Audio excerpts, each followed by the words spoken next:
കൂട്ടുകാരെ, ഏതസ് കിച്ചണിലേക്ക് അവർക്ക് സ്വാഗതം. നമുക്കിന്നൊരു പച്ചടി വെക്കാം. പച്ചടി എന്ന് പറഞ്ഞാൽ ഈ കടച്ചക്ക ഉണ്ടല്ലോ, കടച്ചക്കായും ഏത്തക്കയും കൂടിയിട്ട് ഇന്ന് ചെറിയൊരു വർക്കുണ്ട്. അപ്പോൾ അവർക്ക് കടച്ചക്ക പച്ചടി തന്നെ വേണമെന്ന് പറഞ്ഞ് ഞാനപ്പോൾ ഇതിനകത്തേക്ക് ഇടുന്നു. ഏത്തക്ക ഇട്ടിട്ട് മുളകും കറിവേപ്പിലയും കൂടെ വെള്ളം ഒഴിക്കുവാണ്.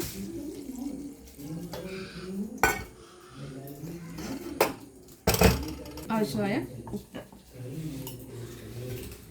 അടച്ചു വെച്ച് വയ്ക്കും. നമ്മുടെ പച്ചടിയുടെ കടച്ചക്ക ഏത്തക്കയൊക്കെ വെന്തിട്ടുണ്ട്. ചെറിയ തരികളൊക്കെ ഉണ്ട്. ഇതിനകത്തേക്ക് ഞാൻ തേങ്ങയും ചുമന്നുള്ളിയും കൂടെ അരച്ചതാണ്. ചിലർ തേങ്ങ അരയ്ക്കാതെ തൈര് തന്നെ എടുക്കുന്നവരുണ്ട്. ഞാൻ വലിച്ച് തേങ്ങയും കൂടെ അരച്ചെന്നേ ഉള്ളൂ. ലേശം ജീരകപ്പൊടി,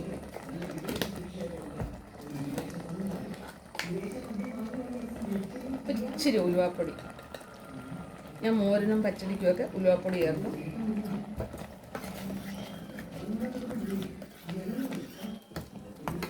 ഇതിനകത്തേക്ക് തൈര് ഒഴിക്കുവാണ്.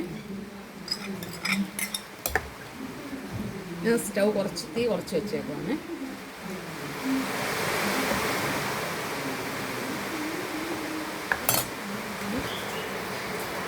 കടുക് വറുക്കാൻ ഇനി തവ വെച്ചിട്ടുണ്ട്. തീം കത്തിച്ചിട്ടുണ്ട്, സ്റ്റൗ കത്തിച്ചിട്ടുണ്ട്. ഞാൻ വെളിച്ചെണ്ണ ഒഴിക്കും.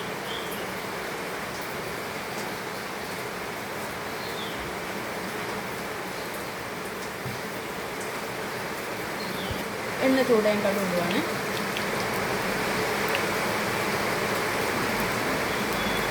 ചുവന്നുള്ളി, പച്ചമുളക്. ഇവിടെ ഭയങ്കര മഴയാണ്. കറിവേപ്പില,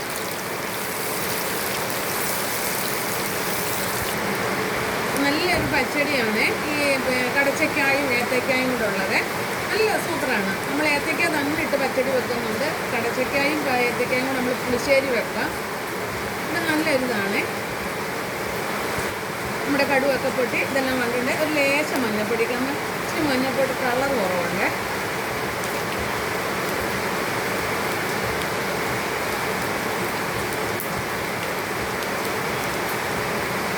സ്റ്റൗ ഓഫ് ആക്കുവാണ്.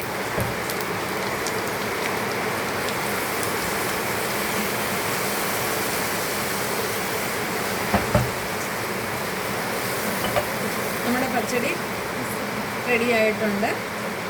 എല്ലാവരും വെക്കുന്നതാണ്. നമുക്ക് വെള്ളരിക്ക പച്ചടിക്കകത്താണ് ഈ കടുക് ചതച്ച് നമ്മളിടും. പക്ഷേ ഇതിനങ്ങനെ ചെയ്യത്തില്ല. എല്ലാവരും ചെയ്യുന്നതാണ്. ഏത് തരത്തിലാണെന്ന് എനിക്കറിയത്തില്ല. ഞാനിപ്പോൾ ഇങ്ങനെയാണ് ചെയ്യുന്നത്. കൊണ്ടുവന്നാട്ടെ. ഉപ്പൊക്കെ ഉണ്ട്. നല്ലൊരു പച്ചടി, നല്ല മണമൊക്കെ ഉണ്ട്. അപ്പോൾ ഈ പച്ചടി നിങ്ങൾക്ക് ഇഷ്ടപ്പെട്ടാലും ലൈക്ക് ചെയ്യാനും ഫോളോ ചെയ്യാനും മറക്കരുത്, ഷെയർ ചെയ്യാനും മറക്കരുത്.